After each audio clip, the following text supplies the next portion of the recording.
कर रहे हैं special needs of orthopaedically impaired children. Orthopaedically handicapped बच्चे कौन से होते हैं? Are mainly crippled and polio stricken, मतलब जिनको चलने फिरने में दिक्कत होती है।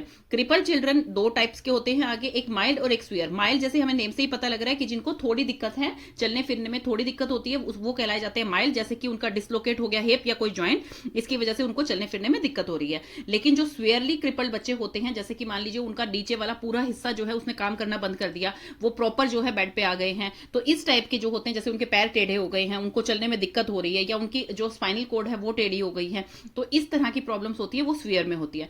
स्वीयर जो होते हैं उनको हॉस्पिटलाइजेशन की जरूरत होती है, या तो रेगुलर बेसिस पे या फिर मतलब उन्हें टेम्परेरी बेसिस पे, मतलब कभी कभी हॉस्पिटल जाना पड़ता है। तो जो टेम्परेरी बेसिस पे हॉस्पिटलाइज होते हैं बच्चे, उनको तो रेगुलर स्कूल में पढ़ाया जा सकता है, और जो परमानेंटली हॉस्पिटलाइज हो जाते हैं बच्चे, उन्हें हॉस्पिटल बेस्ड प्रोग्राम दिए जाते हैं। तो ये वो बता रखा है कि स्वेयरली बच्चे कौन से होते हैं, जिनके लोअर लिम्ब प्रॉपर काम करना बंद कर देता है, उनकी कमर टेढ़ी हो जाती है, उनके हाथ नहीं होते हैं, पैर नहीं होते हैं, या फिर कोई फिंगर्स नहीं होती हैं, तो इसके कारण जो है उनको डिसेबिलिटी हो जाती है। ऑर्थोपेडिक बच्चे जो होते हैं उनको लर्निंग में वैसे कोई प्रॉब्लम नहीं होती, क्योंकि उनकी ब्रेन ठीक है, उनकी लर्निंग कैपेसिटी ठीक है, वो बोल सही सकते हैं, तो उनको लर्निंग में दिक्कत नहीं होती है। लेकिन यस, उनको जो है ट्रांसपोर्टेशन फैसिलिटीज चाहिए, उनको और रिक्वायरमेंट्स है, जैसे कि व्हील चेयर की रिक्वायरमेंट है, स्पेशल एड्स जो होती हैं वो उनको रिक्वायर रहती है। क्या क्या चीजें रिक्वायर है? स्पेशल एड्स, जैसे कि व्हील चेयर हो गई है, तो इस टाइप की चीजें उन्हें जरूरत होती है, ताकि वो एक जगह से दूसरी जगह इजीली जा सके। इक्विपमेंट्स चाहिए उन्हें, और ट्रांसपोर्ट फैसिलिटी चाहिए, ताकि आप उनके घर से या मान लीजिए स्कूल में ही आने के बाद उनको प्रॉपर जो है क्लासरूम तक जाने के लिए व्हील चेयर चाहिए, अलग से उनके डेस्क बनाए जाए, तो इस तरह की रिक्वायरमेंट उनकी होती है। अदरवाइज लर्निंग में उन्हें कोई प्रॉब्लम नहीं होती। इसलिए जरूरत होती है उनको ट्रांसपोर्टेशन फैसिलिटी की, एक जगह से दूसरी जगह मूव करने के लिए। जिन बच्चों को जो है अपर लिम्ब में दिक्कत होती है, उन बच्चों को किन किन चीज में डिफिकल्टीज आती है? जिन एक्टिविटीज में मसल स्ट्रेंथिंग की जरूरत हो, राइटिंग की जरूरत हो, या प्रैक्टिकल परफॉर्म करने की जरूरत हो, उन एक्टिविटीज में इन बच्चों को दिक्कत आती है, जिनके अपर लिम्ब में दिक्कत हो। तो इन बच्चों को इंप्रूव कैसे किया जा सकता है? प्रोस्थेटिक एड से। प्रोस्थेटिक एड होते हैं जो कि आर्टिफिशियल पार्ट्स लगाए जाते हैं, या फिर फिजियोथेरेपी से इन बच्चों को ट्रीट किया जा सकता है।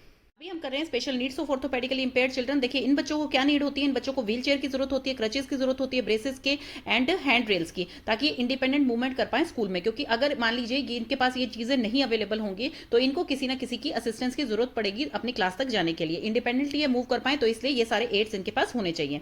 ये बच्चे जो होते हैं इनके लिए बुक जो है फिक्स होनी चाहिए, कुछ ऐसे टाइप के फर्नीचर बनाए जाने चाहिए जो कि ये बैठने में कंफर्टेबल हो, और इनकी लैब बुक बॉक्स टाइप होना चाहिए, मतलब कि ऐसा बोर्ड होना चाहिए जिसमें कि इनकी बुक आराम से रखी जा सके। इनके पेज टर्नर होना चाहिए, इनके पास एक पेन होल्डर होना चाहिए। कई बार जो होता है ऑर्थोपेडिक इंपेयर्ड बच्चा जो होता है उसका हैंड कोऑर्डिनेशन कम काम करता है, या फिर नहीं काम करता है, तो उसकी हेल्प हो सके, वो बार बार से टीचर को ना बुलाए, तो इसलिए ये चीजें अवेलेबल होनी चाहिए। एडेप्टेबल फर्नीचर होना चाहिए उनकी इंपेयरमेंट के हिसाब से। हाइट जो है फर्नीचर की उनके हिसाब से होनी चाहिए लैब में, लाइब्रेरी में, ताकि वो बच्चा जो है अपने काम नॉर्मली कर सके।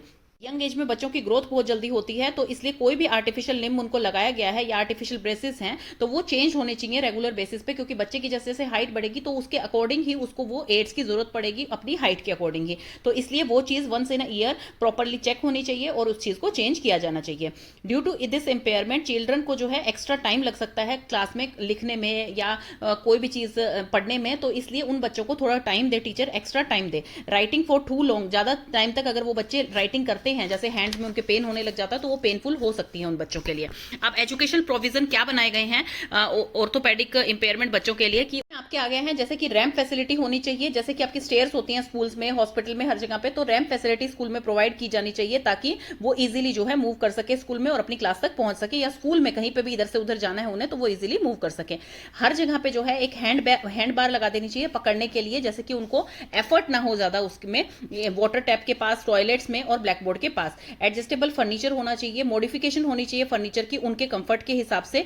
रबर मैट्स होने चाहिए क्लास के अंदर, ताकि वो बच्चा जो है वो स्लिप ना हो जाए, क्योंकि वो थोड़े ज्यादा प्रोन होते हैं स्लिप होने के, उनके जो है लिम्स थोड़े कम वर्क कर रहे होते हैं, तो इसलिए रबर मैट क्लासरूम में होने चाहिए, ताकि वो बच्चे इजीली मूव कर पाए। रोल ऑफ टीचर क्या है इन बच्चों की एजुकेशन में? देखिए हर जगह टीचर का रोल जो है वो सबसे प्राइम माना गया है, सबसे बड़ा माना गया है। टीचर को जो है इनको साइकोलॉजिकली स्ट्रांग बनाना है, ताकि ये बच्चे जो इनको प्रॉब्लम हो रही है, ये बच्चे भी अपने आप को इक्वल नजर से देख सके और सेल्फ इंडिपेंडेंट बन सके।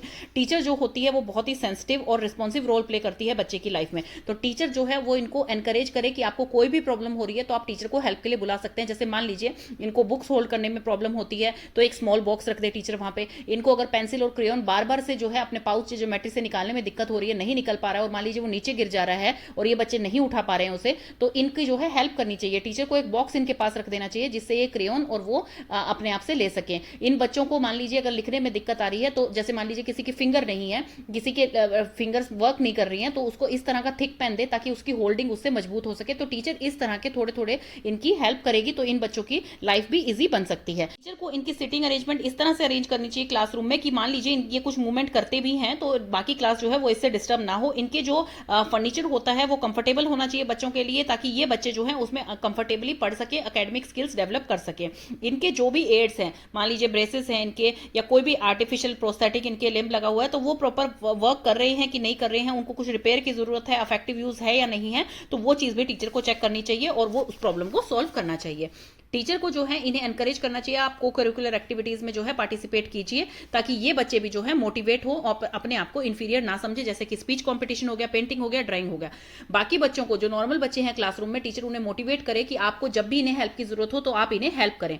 टीचर जो है वो ऑब्जर्व करे इनके पोस्चरल हैबिट्स को। मान लीजिए डॉक्टर ने बता रखा है या इनके पेरेंट्स ने पीटीएम में बताया है कि भाई इस बच्चे को ऐसा बैठना मना है, या मान लीजिए वो स्पेशल एजुकेटर है, स्पेशल एजुकेटर के साथ मिलकर वो देखें कि इनके पोस्चर्स ठीक है कि नहीं बैठने के, इनको कहीं और ज्यादा सुयर प्रॉब्लम तो नहीं हो जाएगी पोस्चर से, और पोस्चर्स अगर गलत है इनके तो उसको करेक्ट करे टीचर इन्हें एक्स्ट्रा टाइम दे ताकि अपनी एक्सरसाइज, अपनी चीजें कंप्लीट कर सके। मतलब अगर मान लीजिए राइटिंग में कोई बच्चा स्लो है, उसके दिक्कत है लिखने में और पेन हो रहा है उसको बार बार, तो उसको थोड़ा एक्स्ट्रा टाइम दे और बाकी क्लास को भी एडजस्ट करे कि कोऑपरेशन का बिहेवियर रखें, ताकि बाकी क्लास भी जो है वो इरिटेट ना हो कि भाई इस बच्चे को टीचर इतना टाइम दे रही है, हम इस टाइम में क्या करें। तो उस टाइम में टीचर उनको क्विज करवा सकती है और बाकी एक्टिविटीज करवा सकती है अपने सब्जेक्ट से रिलेटेड ही, ताकि उस बच्चे को थोड़ा एक्स्ट्रा टाइम मिले। इस तरह से कोऑपरेटिव लर्निंग हो, मतलब कि सब मिलजुल कर लर्निंग करें, नॉर्मल बच्चे जो है उनकी प्रॉब्लम को समझे और उनकी हेल्प करें। तो इस तरह से टीचर उन्हें एनकरेज कर सकती है, और टीचर उन्हें एनकरेज करे कि आप रेगुलर स्कूल लगाइए, आप डेली आएंगे तो आपकी लर्निंग जो है और भी बेहतर होगी, और आप करिकुलर एक्टिविटीज में पार्टिसिपेट कीजिए ताकि वो बच्चे अपने आप को इंफीरियर ना मान के उनका भी मन करे कि हाँ हम स्कूल में जाना चाहते हैं और हमारी लर्निंग बेहतर हो रही है।